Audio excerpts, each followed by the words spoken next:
This is NASCAR on Prime.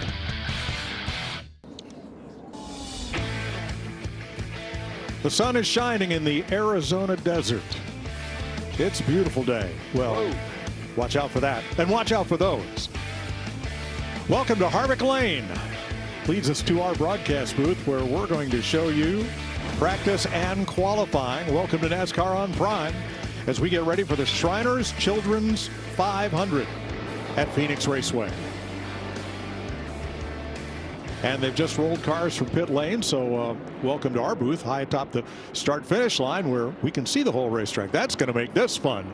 Now, a new challenge to Kevin, what must be one of your favorite racetracks, certainly one on which you were most successful, is now we have not one, but two tire compounds to deal with. Well, it definitely adds another element to the practice session that we have today. And I think it makes it pretty interesting, Clint, because of the fact that we have a softer and a harder tire. A lot of this is an experiment for the championship race, but for this particular race, it's going to add strategy. And in this practice session, you got to see what this softer tire is all about. And what it's all about is it's going to be faster. You know it's going to be faster. The question is how much faster? And on top of that, how long will it last? Those two things need answered right here in this practice session. All right, so you have a set of each. The yellow lettered tires are the primary tires, and the red lettered tires are what Goodyear is calling the option tires with the softer compound. And you'll know it. You're going to see it obviously on the sidewall of that tire with the color combination, but you're going to see it in the stopwatch quick. Yeah, and I think that's one of the things that we have to find out. And I think all these teams want to know is they want to know how much faster is this tire? How far will it go? What does the car balance different when you put the tires on the car? So there's a lot of questions to be answered in this session. And when the car goes faster, it's going to sit on those limiters and stops and things differently than what it does on the primary harder tire. But I think you're going to have to take care of them too, Kevin. I think when you go out there, you know, track position is going to be, it's going to dictate how you're able to take care of those tires. But if you can find a hole, find it, hopefully, you know, clean track ahead means you're leading this thing. And if you can do that, you can take care of those tires a little bit more, you know, not be so hard on the brakes, getting in the corners, not pulling the wheel quite so hard and scrub that tire off because you're going to need it to last. Now we know that McDowell, who is second fastest, and Nemechek, who is fourth, are on the option tire, as is Austin Dillon and Kyle Larson, who is not yet on the racetrack. They are sitting on pit road. Might be one or two more cars around the curve we can't see, but Larson is waiting to go out. Let's check with our crew chief, Larry McReynolds. Yeah, Mike, you've talked about the softer and the harder tire, and there's 3 different agendas in this practice session right here. Stickers to stickers, brand new, see which tire is the fastest. The other thing is to see when the times cross over. The anticipation is somewhere around 30 laps. And then the other thing, Kevin mentioned it, there's going to be a balance change between the softer and the harder. If you go back to North Wilkesboro, the harder tire was looser. And speaking of Kyle Larson, they're waiting. They want to see some of this harder rubber go down before they go out on those softs, Jamie. Hey, Larry Mack. Well, for the first time in 7 years, we have a woman behind the wheel of a Cup car. Catherine Legg making her first start. They're waiting right now for a few minutes. She has one of the most diverse fields backgrounds in motorsports. She actually was on the F1 trail in the early 2000s. She came over to America, ran in Champ Car, then Indy Car, 4 starts in the Indy 500. Sports car, she's ran some Xfinity, she ran ARCA, she's done it all, but has never been in a Cup car. I just talked to her before she hopped in. She said, honestly, I'm a little nervous. It'd be like these guys coming over and jumping in an Indy car, and they've never even sat in the race car. So it's a big day for Catherine Legg, and of course, Mike, it's International Women's Day. Perfect timing. Well, of course it is. Thanks, Jamie, and welcome back. Good to have you back. There's the stats on Catherine Legg, who says this deal came together in just about the last 10 days. A lot of the Chevrolet teams had been helpful, particularly Childress and Colleague, to her driving for B.J. McLeod and Live Fast Motorsports here at Phoenix. She applied to NASCAR, said, I'd like to run Cup. What do I need to do? You need to start out on a short track. This is the first one of the year. And because of her recent experience in high-speed cars in a variety of disciplines, they approved her to race here this weekend. Riding along with Chris Buescher, 17 cars. Good track for Chris. Runs good here. It's good in both races last year. A little slip up there, loose, catching the car underneath of him, but no surprise here. Chris Buescher finds speed in his car. You see him reach down to shift up into high gear there, into 5th gear, downshift into 4th. You want to put that left front tire. That line is your friend. That left front tire, or as he's doing right here, going over the apron to try to help that car turn. Very different 2 ends of the racetrack as he goes into turn 3. Same thing. You want that left front tire pinned on that left front on that yellow line, because when you're on that yellow line, especially into turn 3, I was explaining it to our drivers as it's kind of like a trough. If you can get that left front tire hooked into that line, you can immediately let off the brake, go back to a little bit of partial throttle, and drive that car up the hill. And with these cars, Clint, you want to be heavy brake getting in the corner, bleed out of the brake, and immediately when you're off the brake pedal, you need to be transferred right into the partial throttle to keep the front end turning on these cars. Sounding like a fellow who's won here 8 or 9 times. Mike, this place has been, it was fantastic to me throughout my career. I used to sit at the back gate, and my grandpa, he would be sitting when we used to come across the straightaway back here. My grandpa was always the first one parked in his motorhome, and he'd wait for me every year as we'd come by in the Southwest Tour trailer or whatever I was racing that weekend. He always would bring his motorhome over here a month early. But for West Coast racers, this was kind of like your big race of the year. Sure. Now here's Carson Hocevar. He is fastest in the first couple of laps of this session. And that's the red sidewall. That's the option tire, the soft tire. Yeah, I'm seeing that. And if you look at McDowell, we'll find him and Busch or Reddick, all 4 of your top 4. Let's see if they're all in softs. Meanwhile, some problems on Chase Briscoe's car. Larry? Yeah, Mike, Chase ran 3 laps. He's 13th quickest. He complained about something in the left front of the left rear. Now, every car here essentially has the same brake package, but Clint and Kevin, you know what they do is they play with the compound of the brake pads. They put a softer right front pad than the left front to help the car turn under braking, and that can cause some ill feelings in the brake package. Well, the brake package is one thing that I always thought we had figured out better than everybody else as we watch Kyle Larson fire off on those softer red compound tires there. But the brake package, these cars, whether it's this car or the old car, whichever car you want, you do not want to be loose in the corner. So you'll stagger those brake pads so that you can really be aggressive with the braking getting in the corner and keep that car from getting loose, because any looseness here and not being able to turn the wheel to the left at the end of the first third part of that corner, you are in big trouble if you can't crank on the wheel. Kyle Larson leading Ross Chastain here, who is 11th on the speed chart. And it looks like he is on the standard tire with the yellow sidewall lettering. A little hard to tell. Now, Michael McDowell, he is on the option tire. That car failed inspection twice, so they lose their car chief and they lose pit selection.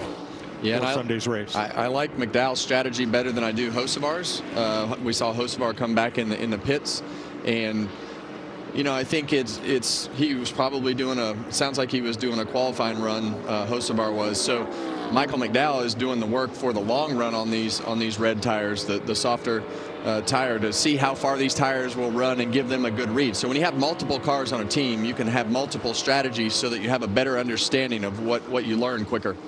Yeah, we used to do that a lot. You know, that's a strength in numbers conversation, and why you have 4-car teams. Send somebody out on something different and collectively get to the goal quicker. So Joey Logano was on the primary tire. Last time he was here, he won the Cup championship here in Phoenix last November. And Clint and I had a conversation about Joey Logano before we started practice, and he was awful in the first race last year and came back to the second race and had, you know, a championship performance and won the race. So this is a pretty finicky racetrack. These are pretty cool conditions for when we come to Phoenix. It was cold and rainy, windy yesterday. It's been very sunny all day today. And you know, when we started this practice, as we watched Tyler Reddick, when we started this practice, we saw Kyle Larson wait. I like that strategy. We had an ARCA race here last night. We had practice for the Xfinity cars before the Cup cars went on the racetrack. So to be able to get some of that rubber down on the racetrack, it's never as fast after the rubber gets down, as we'll see with Kyle Larson. But when that rubber gets on the racetrack, it immediately slows down compared to a green racetrack after they drag the mat on the racetrack and clean the racetrack up. So Brad Keselowski on the primary tire, and Austin Cindric right behind him.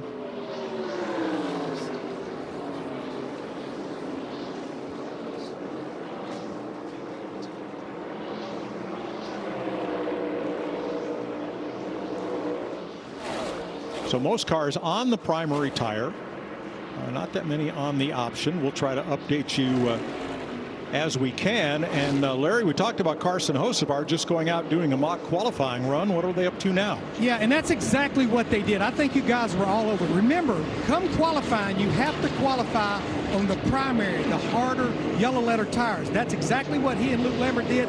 They ran one lap, a mock qualifying run, came in, put those red soft packages. Another reason a lot of teams wanted to start on the yellow, the harder tire, is that's the exact tire we ran here in November. We've had no rule changes. They felt like they wanted to go back to the baseline from November to kind of see where they stacked up. Thanks, Larry. Now, the format of today is a little different than most weekends will be. Because of the two choices of tires, we have one 45-minute practice session for all cars. The groups are not split. And then we will roll into one round of qualifying, which is what we're going to have on all the oval tracks this year, except the super speedways. So one 45-minute practice followed by one round of qualifying to set the field. Yeah, and I prefer watching these cars, and as a driver and team, I think a lot of these teams would tell you that they prefer to do this as well. I think it gives you a better indication on what you need to do. It allows you to, as you're seeing in this practice session, it allows you to try things, and that really helps things evolve as you move through the year and be able to push the needle. If you're off a little bit as an organization or a car or a driver, whatever that scenario it is, it allows you to figure it out. All right, Michael McDowell has had a chance to run on both tires, it seems. Let's listen in. That was a good example of where you're at on tires 21, the same length of a run, so you still have a slight advantage here. How's it driving 20 laps in? A little tight across the middle. I get some snappy loose off. A little snappy loose off. Yeah, and that's something that you'll hear a lot of these guys say, and you have to anticipate when that car is going to rotate. With this car, you need to anticipate when that snap is going to happen. A lot of times when that snap happens, you're behind on your opening your wheel up. It really means you're tight. Well, and when you're tight, you have to anticipate it even more. But you have to be able to anticipate that to keep the car from snapping, whether it's tight or handling perfect. You want to open the wheel up to help load that right rear tire and get some drive in the car. And anything you can do to open your hands as soon as possible, the more the back of that car will drive, and because it will be snapping less. Looking at Chase Elliott here, who is 22nd on the chart. And his fastest lap about a second faster than what he's running right now. As for Michael McDowell, the fall off after 25 laps appears to be, well, less than half a second. Yeah, that's even the faster lap. You know, obviously, as Kevin stated just a little bit ago, it's a lot cooler today than we'll even see tomorrow. But the top speed, I'm not seeing him that much faster. Byron's out there on the primary harder tire, and his fastest lap is a 39, and some of these other guys on the softer tires are just 30s, mid-30s. All right, the new math tripped me up. The fall off is 1.4 seconds, not half a second, for Michael McDowell. Well, this is going to be pretty interesting. We see cars, you see the 23 car of Bubba Wallace right there all the way up the racetrack, Clint, and we were talking about this leading into this broadcast. Would they immediately start searching for grip? I would say that after watching that right there with Bubba, as soon as that racetrack starts getting cleaned up, it's going to be faster up there because the racetrack is clean. But as those guys that are watching practice, the engineers and crew chiefs and drivers, and they see guys starting to move up the racetrack, they're going to immediately start moving up there as well, because in turns 1 and 2, you're going to be up the racetrack. You're going to want to figure out that timing. A lot of timing here as to roll speed and the brake pressure and differences between the bottom of the racetrack and the top of the racetrack. So you're going to want to have all those things in your mind as a driver.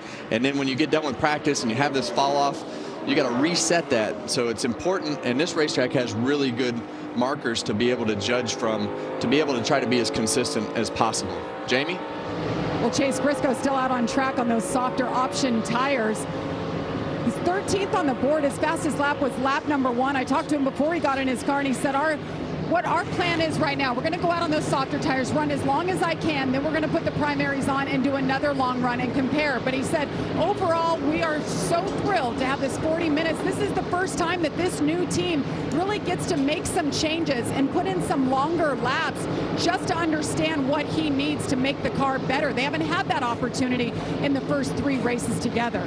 Well, it's been a very big week for the number 19 team. Their appeal from the spoiler issue at the start of the season was upheld. The appeals committee determined that the elongation of the holes where that spoiler mounted to the deck lid was a result of assembly and not someone messing with the specified part. So they got all their points back, they got all their money back, and that's just a huge lift for the 19. Yeah, well, it changed their whole season. Now, Austin Cindric charged 50 regular season points and fined $50,000 for intentionally hooking Ty Dillon on the front straightaway there. In other news and notes, NASCAR countersues. There's the Cindric penalty, and there is why. Both cars finished on the lead lap, by the way. And Chase Briscoe's spoiler penalty from Daytona overturned. No suspension, no point deduction, no fine. Well, at the end of the day, we know you can't hook them in the right rear. I mean, the penalties, it stayed consistent. Don't do it. Yeah, you can go up and do something else somewhere else, but do not hook them in the right rear. I don't know that it stayed consistent, but he definitely got a penalty. You know, we've seen a lot of suspensions, and from a driver's standpoint, I don't really like it. I think that I think that from the driver's standpoint, I think whether you're going 50 miles an hour or 200 miles an hour, I think the drivers want to see that left rear or right rear hook be a consistent, stiff penalty, because you don't need to do it. So the only thing I don't like is the inconsistency of what the hooks have been in the past. So definitely got a stiff penalty and a lot of points and some dollars. So it's still a stiff penalty, but piece of it I don't like there. John Hunter showing some speed out of his 42 Camry.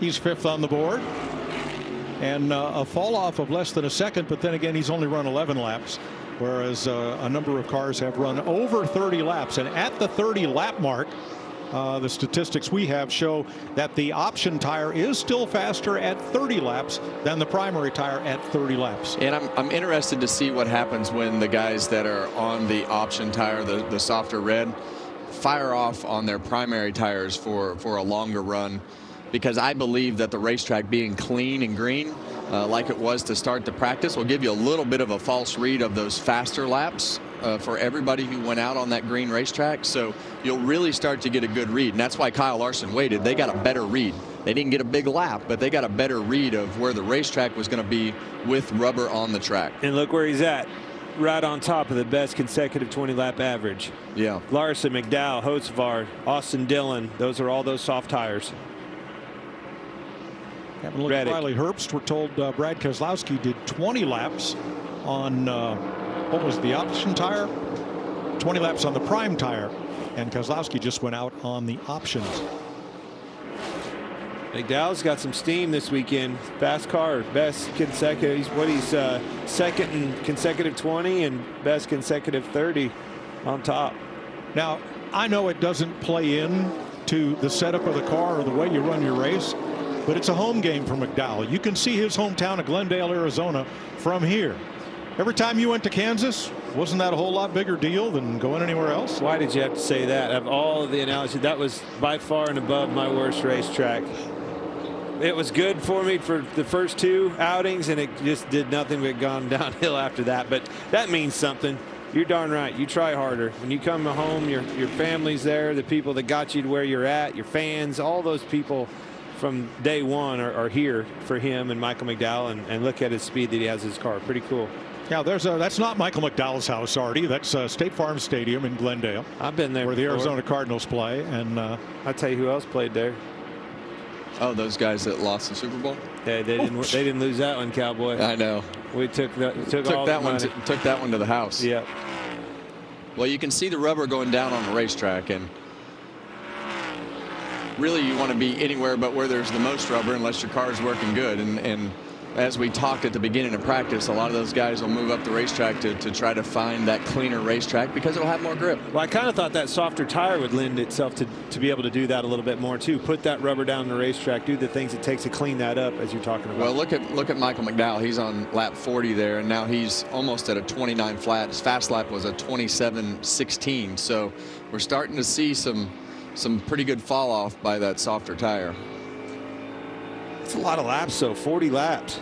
And I love that. I love to be able to just run laps and get in rhythm and be really in line with what I needed to have, the conversation that I needed to have with my team to collect the data, know what the pace would be, because knowing the pace, it allows you to understand how you need to set the limiters and stops.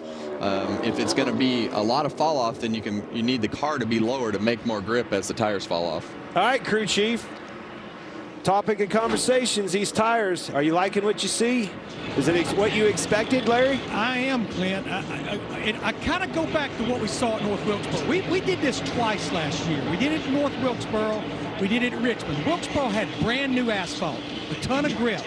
Richmond is probably the most wore-out racetrack we go to. Phoenix kind of hits right in the middle. But I think this is exactly what teams wanted to find out, is how far you could go before maybe we started to see wear, and then how much it was going to fall off maybe in a 40-lap run. Now, we told you Keselowski did 20 laps on the prime. Now he's on the option. 27.37, his fastest lap. And his last lap, 27.80. Bumper clear.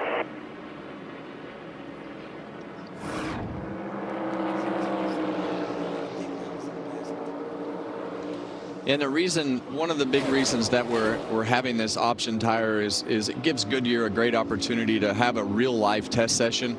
There wasn't time to test the softer tire in a different compound and everything that they wanted to run. So we just gave the guys an option to run the softer tire and see what it did in race condition. Well, great. It'll make it an entertaining race. Now, Goodyear has also said when we come back here in November for the championship race, there will be only one tire compound used. At Napa, we're the pros that know how to make your business our business. Pros everywhere you need us. with every part you need. From brake pads to stock your shop in Orange County, California, brake pads, to oil filters for your fleet in Orange County, Florida. It's why we built a nationwide network of parts and exceptional service, all driven by one mission: to keep businesses big, small, and everything in between moving full speed ahead. Hitting the open road is not just about the miles you travel. It's about the freedom you find along the way, where relaxation embraces the spirit of discovery, where technology seamlessly blends into the background, where innovation meets dependable design, and home comforts are always within reach. Because life's best stories aren't written inside four walls. They're lived out here. Every hero's story has a humble beginning. Every legend had to earn their stripes. Every superstar had a dream. It's been a fairy tale season. Every home track is the start of something special.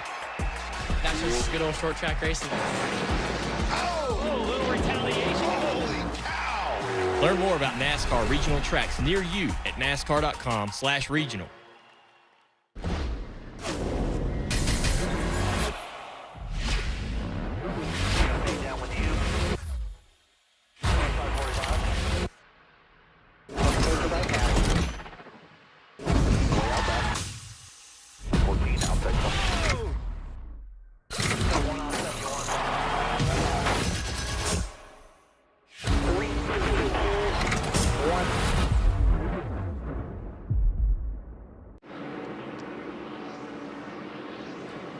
Welcome back to NASCAR on Prime from Phoenix Raceway in Avondale, Arizona.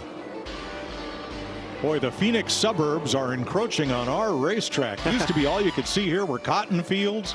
Now it's new housing developments and schools and industry, and it's fast approaching. It sure is. And every year it really hits you. I mean, even, I can't believe those fields that you speak of, there's only 2 left. Yeah. Christopher Bell, what a start to the season he's had. For the first time in his career, winning back-to-back. Yes, he only led 1 lap at Atlanta. That's all you needed to lap. So, Kevin Harvick was the last to win 2 of the first 3 races in a season, and the last to win 3 in a row. Will Bell have a chance to tie that mark here tomorrow? Putting on the option tire with the red sidewalls. He has 10 wins, and look, they are 9 different racetracks. How about that? Well, that's what you have to be. You have to be versatile. And Christopher, in my opinion, just keeps getting better and better and better as we go through the years of he gets that experience. His team has been together. That consistency of voices and people around you is super important when you're performing at a high level, and you can keep that intact. Means a lot. Carson Hocevar laid down the fastest lap of this session early. We listened in. We're going to be offset disadvantage for the entire rest of practice. I'm comparing our laps really just to the guys that were on the same tires as us there, and we were really good. So whatever this seems like we're going to get past a lot, don't panic. We're going to be just fine. I'm very, very excited about where we're at here. So whatever this looks like, I'm not concerned. Stay with your boss. That is very good positive energy to hear on the radio as a race car driver. That cascades to everybody on that race team. And look what these guys have put together. I mean, ever since Atlanta, created a little bit of noise down there, but he backed it up with another fast car they unloaded at COTA last weekend, and right here in Phoenix, top of the board. Great job of that team so far. Yeah, and whether that comment holds true or not, to being right or wrong, it's really important as we watch Ty Gibbs there and Cole Custer here in the 41 car. It's really important to have a plan and have a structure of this is what we're going to do and not deviate from it. This is our plan going in. We want to have this information. We'll take what we get when we get to qualifying. We're going to be good or bad. And then we'll go to the truck and we'll understand what we need for a good race car. Well, Kevin, the flip side of that, we saw Ty Gibbs. It was the next car that we saw on there. What do we need to do with that car and that plan? Obviously, it's not coming together the way they anticipated and visioned it. What does a young driver and team need to do there? Well, and it's the same thing for Josh Berry. You look at his stats right here, and you know those guys have led laps, led a lot of laps, and been in contention over the first 2 races. And so when you go back to Ty, it really, they have to be able to get on a normal racetrack and get some sort of rhythm and stop the bleeding. And you've started seasons like that. I've started seasons like that. And that's really what you want to do, is you want to stop the bleeding with a consistent top 10 performance. All right, now on our pylon, we're attempting to keep up with who's on what tire. The red background would be the red sidewall or option or soft tire. Larry? Yeah, Mike, you're looking at the tires that came off Michael McDowell's 71 car. That's 44 laps. You see the tire guy? He's scraping that XX rubber. He wants to be able to get to those 5 wear pin holes. I talked to Mark Cato with Goodyear, the engineers. They are really happy with the wear. Think about this, guys. 44 laps. If you split stage 2 or stage 3 in half, you just need to run 60 laps. So I think that 44 lap run was important for the entire field. Thanks, Larry. All right. Ryan Blaney has just gone out on the option tire to make his first few laps here on the soft compound, 27.68. And that's about 0.3 off what his fastest lap was. And yeah, he fired off and ran his quickest lap of the day on the soft tire, as you might expect. Yeah, and I still think that first run is a little bit skewed, you know, with the green racetrack, and I think the second run is really where we'll start to be able to tell what the difference is, you know, in the lap times and compounds. The only disadvantage we have, and the information to Carson Hocevar that he was going to get passed a lot because guys were on the softer compound is definitely true as you look at that whole leaderboard of who's on what tire we think currently.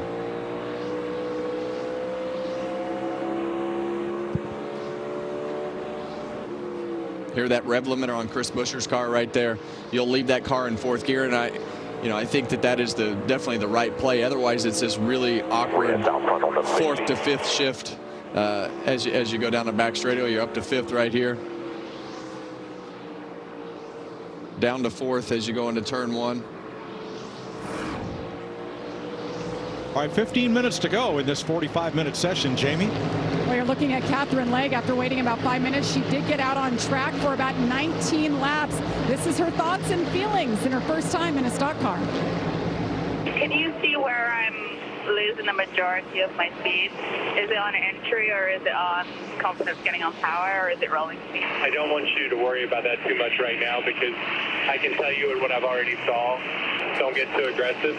We'll get through qualifying and you'll learn a ton on Sunday and be in a much better position. Like, you've handled it correctly. I want you to know that. Copy. Thank you. Nice feedback there. As you hear, they're kind of coaching her while trying to understand what she needs in the race car. So they just made some adjustments, try to give her a little bit more security so she can get out. Now she has that softer option tire on.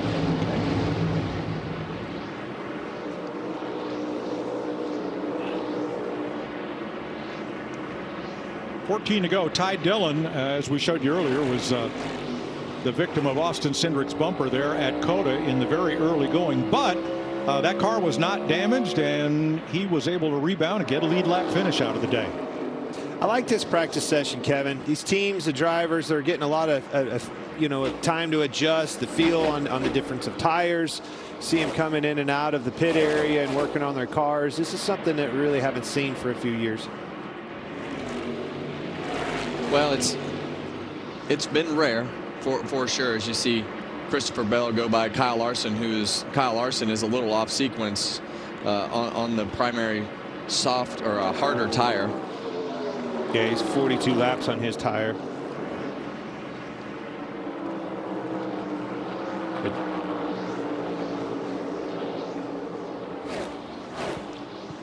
I think that was the best 30-lap average that went up, and Larson has the best 20 and 30-lap run over McDowell at the top of that chart with 13 minutes to go in the session. Then we'll turn things around for qualifying. Now that's a very busy looking wrap on Alex Bowman's car. I know Jamie will be all over that story tomorrow. Oh, you know she will be. Best friends. Loves her doggies. Yep. Adopt them all is the goal there. Alex Bowman in that Xfinity car is on the pole for today's race, so he's been on the racetrack already today, so he's logged a ton of laps so far this morning. Home game. He's from Tucson, Arizona, 2 hours away. So, yep. A lot of different paint schemes on the cars this week. New opportunity as we head out west.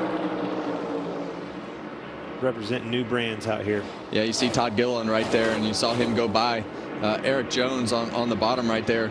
Through this 1 and 2 area right here, you got a lot of options. You can see 3 different lines right there with those 3 cars in the frame, and as you get down here into turn 3, the option is you can run that second groove, but still that left front needs to be pinned right on that yellow line so that you can get the most grip on the bottom of the racetrack.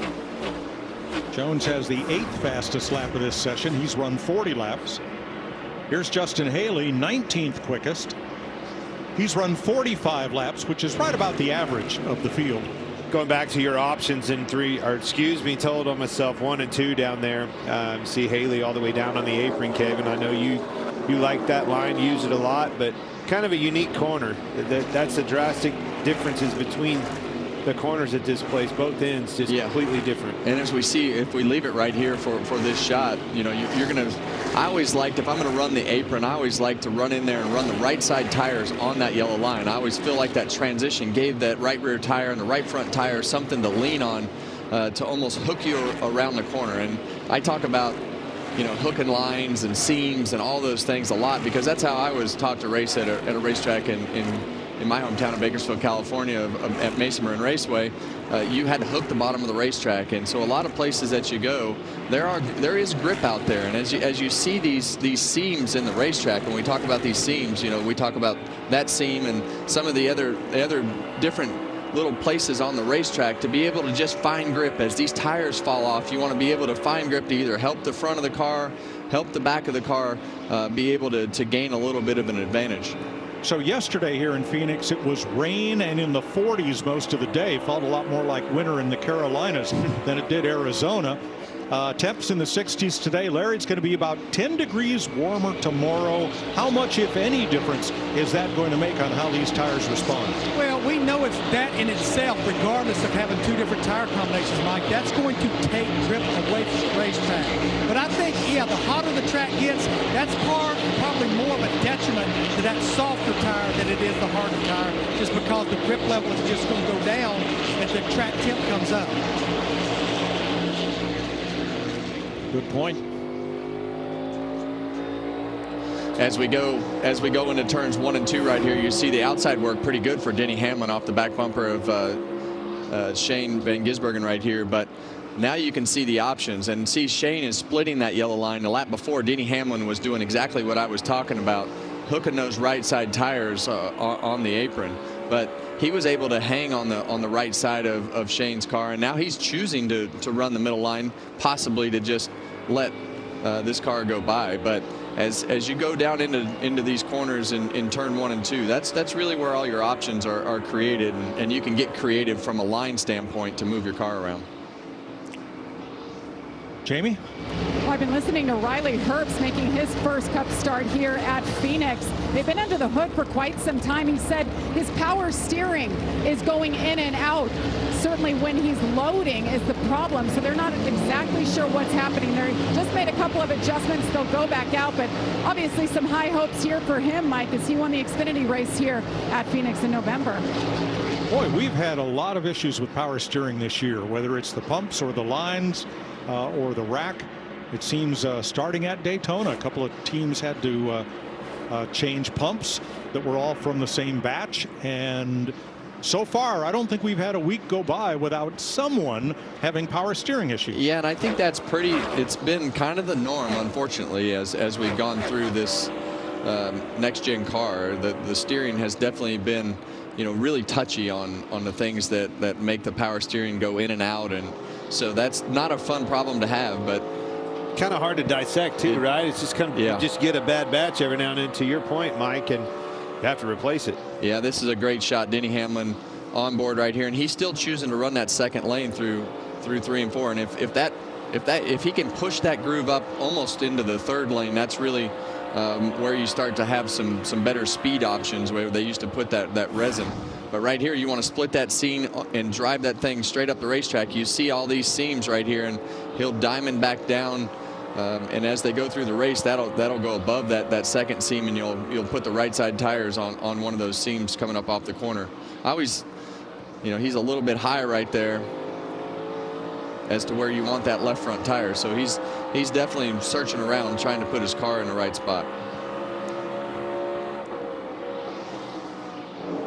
Well, last Sunday, a lot of people thought Kyle Busch was going to end that winless streak, get that monkey off his back, and gosh, he came close. He led a lot of laps, was in position toward the end of the race, but his stop for tires several laps earlier than the cars he was racing may have proven to be his undoing, leading that race against a bunch of charging young drivers, all hopeful of a victory. Now, Christopher Bell, that would have been, was that the year before? No, or was that last? That was this Sunday. So there was a little contact, but for the most part, everybody raced with respect and raced each other fair. And at the end, it was Bell ahead of Byron and Reddick. And on the last lap, Chase Elliott pipped Busch for the 4th spot. Yeah, and his car just faded really, really bad at the end, but they put together a full day. And I think that's the most important thing, to get the train on the tracks and keep it there. They had a great day on pit road. They had a good day leading laps. And if you can have the speed and lead laps, that's when you start putting yourself in the reality of a position to win races. And they've done that several times. They've had some hiccups along the way. Last week they didn't have any hiccups. They just got beat by a car that had fresher tires. I was looking at Larson's lap times here as he's out there on the harder tires, and really Kevin, it's about a half a second slower than he was on those soft tires early on, and it's pretty much, the graph looks exactly parallel. So I think the speed's about there balance wise, and the speed difference is definitely in the softness of the tire being just faster lap time wise. Yeah, and it's like we talked at the beginning of practice, that first run is so hard to tell with the way that those guys fire off on whatever tire they were on that clean racetrack, and we're really starting to get a better picture. And Kyle waited, so that's definitely a more realistic comparison to the two graphs. What I'm looking at there is there's really no separation the longer he goes. In other words, that fall off on the softer tire wasn't really as much as I anticipated. See that? They're just pretty much parallel. Just one's faster than the other. I guess the one unanswered question is, how far can you run on the option tire? Well, that was what I was getting at right there.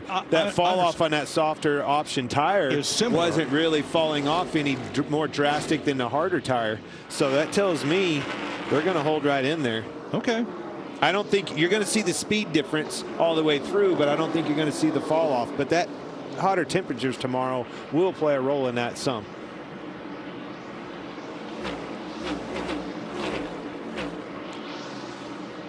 Now, one other change here, one that we're fully in favor of, is where is the speed line coming out of the pits? It used to be that red line, which meant the car in box number 1 and maybe 2 could just fire off full speed. Now you have to get to pit road speed and hold it, because the distance from the first pit box to the end line went from 27 feet to now 102 feet. Yeah, and I like that change. I think with the way that all those pit stalls are picked and everything in the championship race, having that almost unfair advantage of how close that line was to the first pit box just didn't allow everybody else to kind of be in the same game. So I think that's a good change. I really wish NASCAR would just go the same distance from the end of the first, whatever pit box is being used, to wherever that speed line is everywhere, because it would make things, more consistent. I agree with everything you said. However, that's rare. qualifying on the #1 spot means something here, or it did mean something here, other than just that pit stall. Well, but that pit stall does. I know, but that pit stall was an advantage because of the distance of the line. That's why it was so important to be fast on Saturday. I agree with your comment. They all ought to be the same. However, I don't mind it being an advantage to that guy that did his work and put it out there on Saturday. I don't mind it being an advantage, but I don't want it to be the biggest advantage on the tour for your championship Well, race. that's the problem.